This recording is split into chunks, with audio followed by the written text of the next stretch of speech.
Whenever people hear the word fossils, they immediately think of evolution and they think of millions and billions of years. We're just trained to think that way. There's several interesting things about fossils that completely discredit that whole idea. You see, during Noah's flood, which has never been disproven, it's just ignored, millions or trillions of dead animals would have been buried in sediment, and minerals from the water would have replaced their body structure and turned them into solid rock, such as this trilobite. It lived at the bottom of the ocean and now it's turned to solid rock. The animal's gone, its body's been replaced by minerals as it was buried under rocks, dirt, and sediment. These fossils from the Green River packed into a very, very fine sand, perfectly preserving their bodies. We even find like huge areas of shale that when you break it apart inside are perfectly preserved leaves, just thousands and thousands of them. Now this does not take millions of years.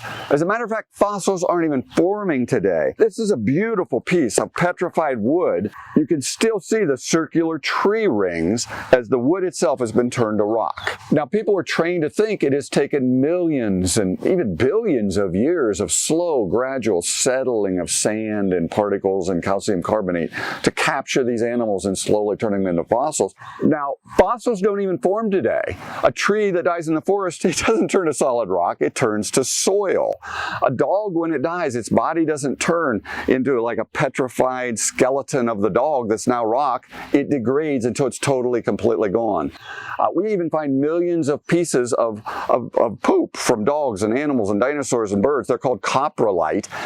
They have turned to solid rock. It doesn't happen today.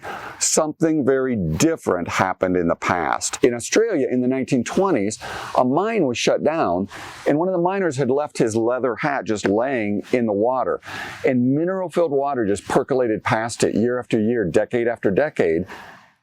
So the fact we have fossils, the fact we know they can form very, very rapidly, and the fact we find them worldwide across rock seams testifies to the reality of Noah's flood. Noah's flood explains the trillions of fossils all over the earth much better than evolution because we don't even see them forming today.